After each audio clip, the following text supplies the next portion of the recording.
सगळ्या मतदारसंघातून माणसं घेऊन बरोबर चाललं पाहिजे की नाही, म्हणून बिजू प्रधानाला घेतलं नाही. बिजू प्रधान हा वेगळा विषय. तुम्ही सगळे कार्यकर्ते तुमच्यावर विश्वास आहे ना तुमच्या स्वतःवर, मग आपण त्यावेळेला मॅडम ह्या एक्स्ट्रा तिकीट देणाऱ्या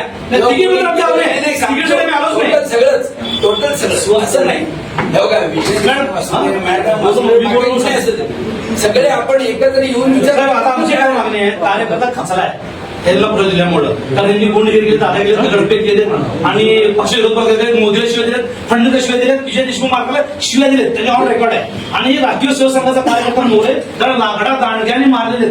तो पोरगा 1568 शिवीमध्ये कोणी शहराला बघायला नाही, नर्मदा शिवीला आले, गुन्हा बी दाखल होता. ऐका घ्यायचंय बा. मग आज तो नवरा बघू ते कुटुंब भीती छाय वावरा लागलाय बघा. हा निर्णय पक्षाचा माझा नाही, तिकीटाचा विषय नाही आहे. त्या कुटुंबाला भेट देऊन त्या कुटुंबाला दिलासा द्यावा असं आमची मागणी आहे.